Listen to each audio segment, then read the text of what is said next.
Hace mucho tiempo atrás, antes de que se formara la tierra, no había personas, solamente innumerables ángeles en el cielo, que ministraban y estaban al servicio de Dios. Entre todos estos ángeles estaba Lucifer, un querubín, un ángel alado, que era el sello de la perfección, lleno de sabiduría y de perfecta hermosura. Él tenía una tarea importante en el cielo, y muchos le admiraban. Pero con el tiempo comenzó a pensar que tal vez podría ganar algo con todo ese honor, y que tal vez incluso podría llegar a ser más grande que Dios. Sean todos y cada uno de ustedes muy bienvenidos. Hoy vamos a hablar sobre la historia jamás contada sobre la caída de Satanás. Estaremos analizando diferentes puntos de vista, pero recuerda que al final tú tienes la última palabra. En el cielo, antes de su rebelión, Lucifer era un ángel honrado y excelso, cuyo honor seguía al del amado Hijo de Dios. Su semblante, así como el de los demás ángeles, era apacible y mostraba felicidad. Tenía una frente alta y espaciosa, que indicaba su poderosa inteligencia. Su forma era perfecta, su porte noble y majestuoso. Una luz especial resplandecía sobre su rostro y brillaba a su alrededor con más fulgor y hermosura que en los demás ángeles. Sin embargo, Cristo, el amado Hijo de Dios, tenía la preeminencia sobre todas las huestes angelicales. Era uno con el Padre antes que los ángeles fueran creados. Lucifer tuvo envidia de él y gradualmente asumió la autoridad que le correspondía solo a Cristo. El libro de Ezequiel describe a un ser perfecto, un querubín protector ante el trono de Dios, presente en el jardín del Edén y engalanado con piedras preciosas. El Señor se dirigió a mí y me dijo: Hijo de hombre, levanta endechas sobre el rey de Tiro, y dile: así ha dicho el Señor, tú echas el sello a la proporción, lleno de sabiduría y acabado de hermosura. En Edén, en el huerto de Dios estuviste, toda piedra preciosa fue tu vestidura, el sardio, topacio, diamante, crisólito, onique y berilo, el zafiro, carbunclo y esmeralda, y oro. Los primores de tus tamboriles y flautas estuvieron apercibidos para ti en el día de tu creación, tú querubín grande, cubridor. Y yo te puse en el santo monte de Dios, en medio de piedras de fuego has andado. Perfecto eras en todos tus caminos, desde el día que fuiste creado, hasta que se halló en ti maldad. A causa de la multitud de tus contrataciones, fuiste lleno de iniquidad, y pecaste, por lo que yo te eché del monte de Dios, y te arrojé de entre las piedras del fuego, oh querubín protector. Se enorgulleció tu corazón a causa de tu hermosura, corrompiste tu sabiduría a causa de tu resplandor. Yo te arrojaré por tierra, delante de los reyes te pondré, para que miren en ti, con la multitud de tus maldades y con la iniquidad de tus contrataciones, ensuciaste tu santuario. Yo pues saqué fuego de en medio de ti, el cual te consumió, y púsete en ceniza sobre la tierra, a los ojos de todos los que te miran. Al usar paralelos humanos podemos comprender realidades divinas. Los profetas usaron lo familiar para ellos, que les era más comprensible para explicar algo que podría ser difícil de entender. Lo que sucedió en el cielo no nos es fácil de captar, pero podemos entender los efectos de las ambiciones políticas destructivas de gobernantes terrenales. Isaías y Ezequiel nos dan un vistazo de algo inexplicable, cuando todo lo que era perfecto y hermoso en el orden divino fue desfigurado por la ambición destructora. De esta manera, la Biblia nos dice que Dios creó a un ser perfecto y hermoso, pero fue Lucifer quien decidió convertirse en Satanás. Seguramente nos preguntamos qué función ocupaba Satanás en el cielo. Y según el libro de Ezequiel se nos dice que Lucifer era un querubín protector. Pero este tema está bastante largo, así que lo voy a dejar para otro video para explicárselos más detalladamente. Pero lo que sí les puedo adelantar es que Satanás estaba en la posición más cercana a Dios. El gran creador convocó a las huestes celestiales para conferir honra especial a su Hijo en presencia de todos los ángeles. Este estaba sentado en el trono con el Padre, con la multitud celestial de santos ángeles reunida a su alrededor. Entonces el Padre hizo saber que había ordenado que Cristo, su Hijo, fuera igual a él, de modo que doquiera estuviese su Hijo, estaría él mismo también. La palabra del Hijo debía obedecerse tan prontamente como la del Padre. Este había sido investido de la autoridad de comandar las huestes angelicales. Debía obrar especialmente en unión con él en el proyecto de creación de la tierra y de todo ser viviente que habría de existir en ella. Ejecutaría su voluntad, no haría nada por sí mismo. La voluntad del Padre se cumpliría en él. Lucifer estaba envidioso y tenía celos de Jesucristo. En la Biblia podemos encontrar que Jesús y Dios son uno. Y también podemos encontrar que Jesús existía desde antes de la creación del mundo. Podemos encontrar muchos versículos, pero les voy a dejar los más importantes. No obstante, cuando todos los ángeles se inclinaron ante él para reconocer su supremacía, gran autoridad y derecho de gobernar, se inclinó con ellos, pero su corazón estaba lleno de envidia y odio. Cristo formaba parte del consejo especial de Dios para considerar sus planes, mientras Lucifer los desconocía. No comprendía ni se le permitía conocer los propósitos de Dios. En cambio, Cristo era reconocido como soberano del cielo, con poder y autoridad iguales a los de Dios. Lucifer creyó que él era el favorito en el cielo entre los ángeles. Había sido sumamente exaltado, pero eso no despertó en él ni gratitud ni alabanzas a su Creador. Aspiraba a llegar a la altura de Dios mismo, se glorificaba en su propia exaltación. Sabía que los ángeles lo honraban. Tenía una misión especial que cumplir.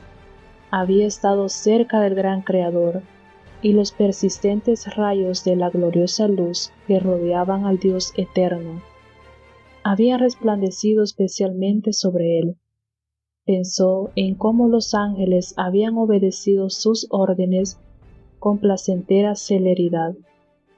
No eran sus vestiduras brillantes y hermosas.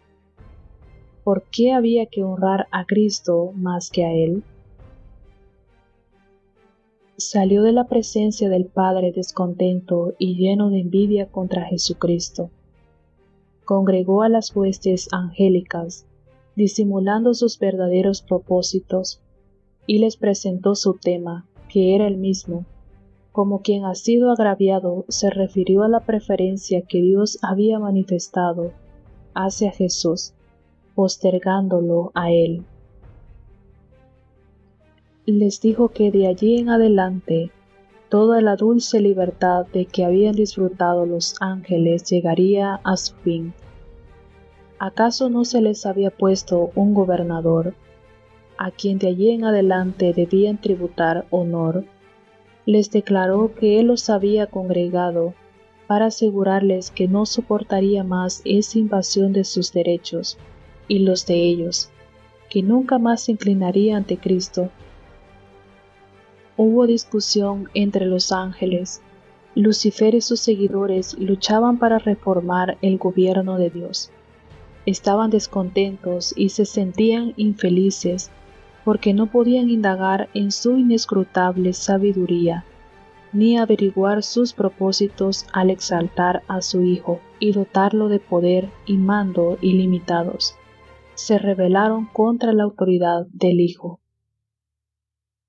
Todo gobierno terrenal tiene sus leyes. ¿Cómo podríamos pensar que el gobierno de Dios no tiene las suyas? La Biblia nos dice que Satanás cometió pecado. En 1 de Juan, capítulo 3, versículo 8 se nos dice: el que practica el pecado es del diablo, porque el diablo peca desde el principio. Para esto apareció el Hijo de Dios, para deshacer las obras del diablo. Asimismo, en 1 de Juan 3, 4, se nos dice: todo aquel que comete pecado infringe también la ley, pues el pecado es infracción de la ley. De modo que, como podemos imaginarnos, la infracción de la ley se refiere a los 10 mandamientos. Cuando Satanás deseó ser igual a Dios, quebrantó el primer mandamiento, que dice: no tendrás dioses ajenos delante de mí. Los ángeles leales trataron de reconciliar con la voluntad de su Creador a ese poderoso ángel rebelde. Justificaron el acto de Dios al honrar a Cristo y con poderosos argumentos trataron de convencer a Lucifer de que no tenía menos honra que la que había tenido antes que el Padre proclamara el honor que había conferido a su Hijo. Le mostraron claramente que Cristo era el Hijo de Dios, que existía con él antes que los ángeles fueran creados, y que siempre había estado a la diestra del Padre, sin que su tierna y amorosa autoridad hubiese sido puesta en tela de juicio, y que no había dado orden alguna que no fuera ejecutada con gozo por la hueste angélica. Argumentaron que el hecho de que Cristo recibiera honores especiales de parte del Padre en presencia de los ángeles no disminuía la honra que Lucifer había recibido hasta entonces. Los ángeles lloraron. Ansiosamente intentaron convencerlo de que renunciara a su propósito malvado para someterse a su Creador, pues todo había sido hasta entonces paz y armonía. Lucifer no quiso escucharlos. Se apartó entonces de los ángeles leales, acusándolos de servilismo. Estos se asombraron al ver que Lucifer tenía éxito en sus esfuerzos por incitar a la rebelión.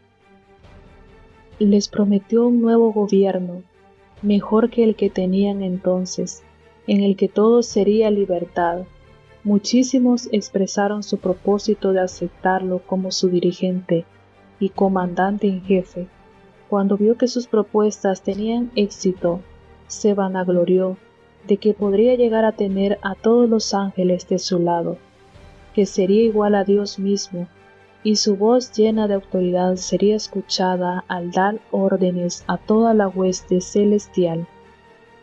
Los ángeles leales le advirtieron nuevamente y le aseguraron cuáles serían las consecuencias si persistía, pues el que había creado a los ángeles tenía poder para despojarlos de toda autoridad y de una manera señalada, castigar su audacia y su terrible rebelión. Puede que nos preguntemos si de verdad existe una ley celestial. Así que en el libro de Apocalipsis capítulo 11 versículo 19 se nos menciona: el templo de Dios fue abierto en el cielo, y el arca de su pacto se veía en el templo, y hubo relámpagos, voces, truenos, un terremoto y grande granizo. Tal vez ustedes se puedan preguntar, ¿qué es el Arca del Pacto? ¿Y por qué se menciona en el libro de Apocalipsis? Pues en el Antiguo Testamento, Dios mandó a construir un templo o un santuario, que estaba dividido en 3 partes. Esto se los voy a explicar para otro video, pero nada más decirles que había un lugar que se llamaba el lugar santísimo. En este lugar dice que era donde la presencia de Dios se manifestaba. Entonces Dios mandó a Moisés que construyera un arca, que es una especie de cofre, y en él debía de poner los 10 mandamientos.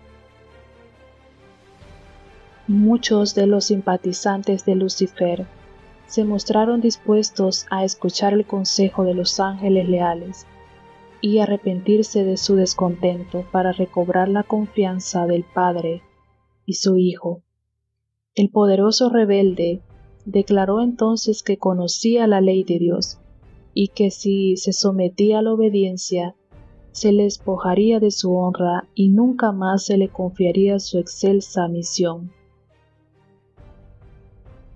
Les dijo que tanto él como ellos habían ido demasiado lejos como para volver atrás, y que estaba dispuesto a afrontar las consecuencias, pues jamás se postraría para adorar servilmente al Hijo de Dios, que el Señor no los perdonaría, y que tenían que reafirmar su libertad y conquistar por la fuerza el puesto y la autoridad que no se les había concedido voluntariamente. El gran Dios podría haber expulsado inmediatamente del cielo a este archiengañador, pero ese no era su propósito. Se convocó a toda la hueste angélica para que compareciera a fin de que cada caso quedase decidido. Satanás manifestó con osadía su descontento porque Cristo había sido preferido antes que él. Se puso de pie orgullosamente y sostuvo que debía ser igual a Dios y participar en los concilios con el Padre y comprender sus propósitos. El Señor informó a Satanás que sólo revelaría sus secretos a su Hijo. Entonces el enemigo señaló con regocijo a sus simpatizantes, que eran cerca de la mitad de los ángeles, y exclamó: «Ellos están conmigo». «¿Los expulsarás también?», declaró entonces que estaba preparado para hacer frente a la autoridad de Cristo y defender su lugar en el cielo por la fuerza de su poder. Los comentaristas han atribuido la rebelión de Satanás a un número de motivos, todos de los cuales se originan de su gran orgullo.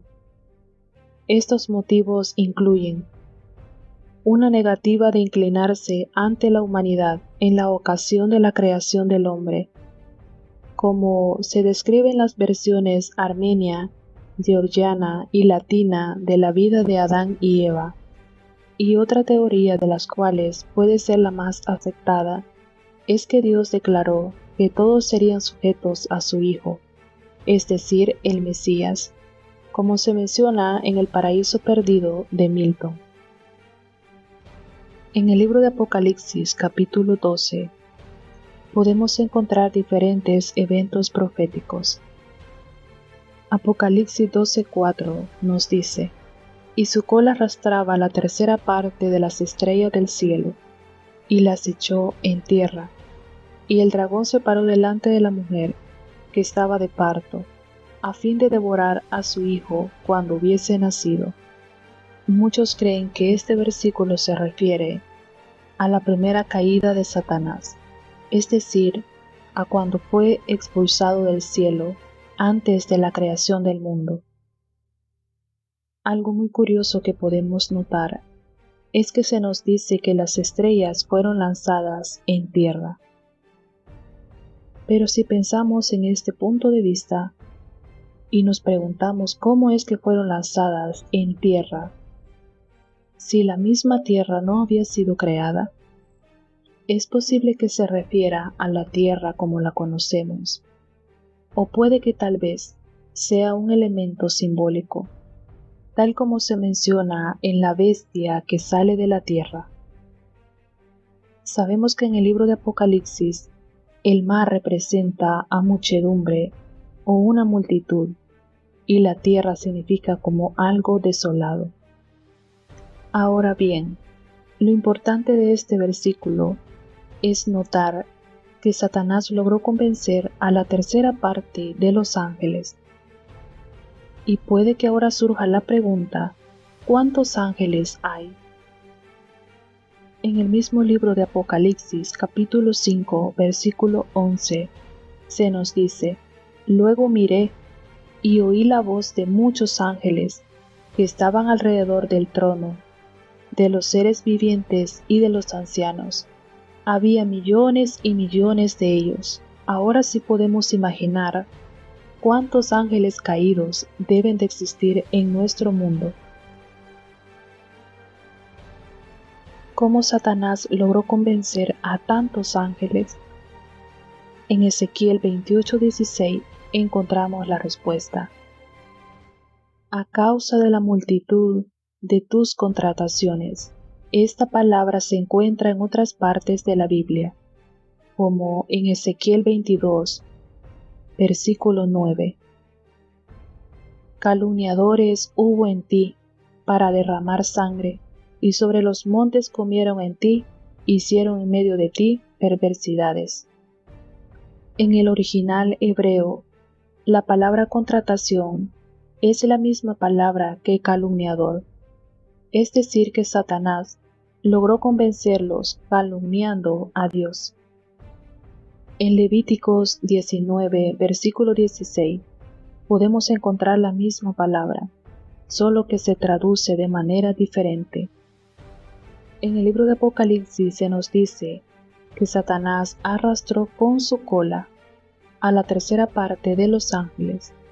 Sabemos que este es un elemento simbólico. En Isaías capítulo 9, versículo 15, podemos encontrar qué significa la cola. La cabeza representa a los ancianos y los jefes, y la cola a los profetas que enseñan mentiras. Juan capítulo 8, versículo 44, nos dice que Satanás es mentiroso y padre de la mentira. La caída de Satanás.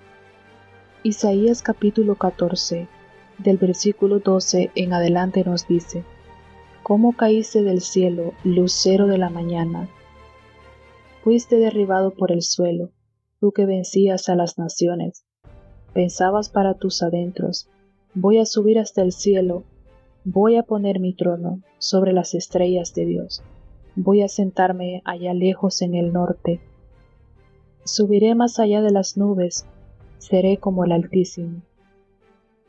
Ningún rey terrenal cayó del cielo, lo que sugiere que los versículos 12 al 15 consideran a alguien más grande que un rey, aun siendo el rey de Babilonia. Además, las imágenes de ascender al cielo, de estar en una posición más elevada que los ángeles, y de presidir sobre la asamblea en el monte al extremo norte, todas son descripciones conocidas de deidades en el antiguo Medio Oriente. Las ambiciones de Satanás aparecen aquí, en esta doble profecía. Entonces hubo guerra en el cielo. El Hijo de Dios, el Príncipe Celestial y sus ángeles entraron en conflicto con el archirrebelde y los que se le unieron. El Hijo de Dios y los ángeles fieles prevalecieron, y Satanás y sus seguidores fueron expulsados del cielo. Los ángeles lamentaron la suerte de los que habían sido sus compañeros de felicidad. El cielo sintió su pérdida. Aunque Satanás ya había sido expulsado, él todavía podía entrar al cielo. Así lo vemos en el libro de Job, capítulo 1, versículo 6. Un día en que debían presentarse ante el Señor sus servidores celestiales, se presentó también el ángel acusador. Y el Señor le preguntó, ¿de dónde vienes? El acusador contestó, he andado recorriendo la tierra de un lado a otro. Entonces le dijo el Señor, ¿te has fijado en mi siervo Job? Cuando Dios instaló a Adán y Eva en el jardín del Edén, les confió la administración del Edén y el cuidado de todas las criaturas en las aguas, los cielos y sobre la tierra. Adán les puso nombre a todos los animales. Esto demostró su mayordomía. Generalmente, el que tiene autoridad sobre algo puede darle un nombre. Así, al nombrar a todas las criaturas, Adán estaba claramente demostrando su posición como gobernante del mundo. Es decir, Adán era el representante de este mundo. Pero cuando él pecó, Satanás quedó como el príncipe de este mundo. Andar por la tierra no es solo una acción de los turistas. En la Escritura es una señal de posesión. Cuando Dios le dio la tierra a Abraham, le dijo que fuera por la tierra a lo largo y a su ancho, y en forma similar a Moisés y a Josué. Satanás, en un sentido, se está pavoneando como el Dios de este siglo. No tenemos idea de lo que significa guerra en el cielo, es decir, no sabemos qué clase de batallas físicas se pelearon, fuera de la expulsión de Satanás y de sus ángeles. La guerra no se limitó al cielo, sino también afectó a la tierra. Por un tiempo, el acusador de nuestros hermanos, según Apocalipsis 12:10, podía presentarse ante el trono de Dios y acusar al pueblo de Dios. Más adelante, en el capítulo 12, versículo 7 de Apocalipsis, se nos menciona una grande batalla. Y fue hecha una grande batalla en el cielo. Miguel y sus ángeles lidiaban contra el dragón. Y no prevalecieron, ni su lugar fue más hallado en el cielo. Y fue lanzado fuera aquel gran dragón, la serpiente antigua, que se llama Diablo y Satanás, el cual engaña a todo el mundo. Fue arrojado en tierra, y sus ángeles fueron arrojados con él. Algunos creen que estos versículos se refieren a la guerra que hubo antes de la creación del mundo. Otros creen que esta batalla será al final de los tiempos. Lo que sí podemos notar es que en el versículo 8 claramente se dice que su lugar no fue más hallado en el cielo, y según lo que hemos hablado anteriormente, Satanás siempre podía entrar al cielo. Además, en el versículo 9 se nos dice que fue lanzado fuera la serpiente antigua, el cual engaña a todo el mundo. Esto nos hace pensar que no pudo haber sido antes de la creación del ser humano. Luego, en el versículo 10 nos dice, y oí una grande voz en el cielo que decía, ahora ha venido la salvación, y la virtud, y el reino de nuestro Dios, y el poder de su Cristo, porque el acusador de nuestros hermanos ha sido arrojado, el cual los acusaba delante de nuestro Dios día y noche. En el versículo 12 nos dice algo muy interesante, por lo cual, alegraos, cielos, y los que moráis en ellos, pero ay de los moradores de la tierra y del mar, porque el diablo ha descendido a vosotros, teniendo grande ira, sabiendo que tiene poco tiempo. Y cuando vio el dragón que él había sido arrojado a la tierra, persiguió a la mujer que había parido al hijo varón. En estos versículos podemos encontrar datos muy interesantes. Primero, en el versículo 10 nos dice, ahora ha venido la salvación. En la Biblia se nos dice que la muerte entró a la tierra por medio de Adán, pero también la salvación vino a través de Jesús. Entonces, este versículo se refiere a la muerte de Cristo en la cruz. Más adelante se nos dice: ay de los moradores de la tierra y del mar, porque el diablo ha descendido a vosotros, teniendo grande ira. En este versículo claramente se nos dice que Satanás fue echado del cielo para siempre. Satanás fue vencido en la cruz. Eso nos dice en el libro de Colosenses capítulo 2, versículo 15. Y despojando a los principados y a las potestades, los exhibió públicamente, triunfando sobre ellos en la cruz.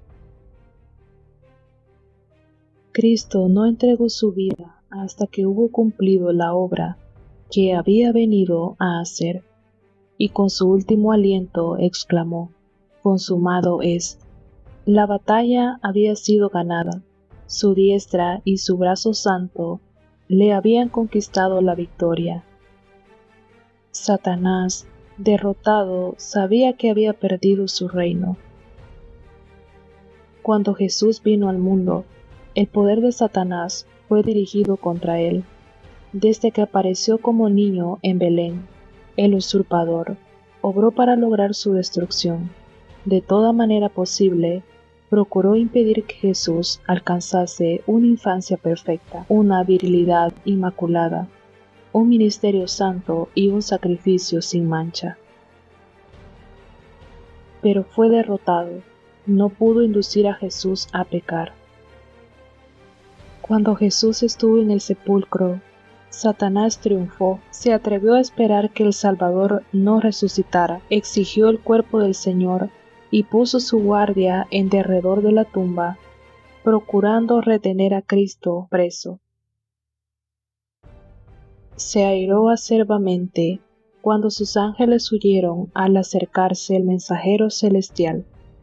Cuando vio a Cristo salir triunfante, supo que su reino acabaría y que él habría de morir finalmente.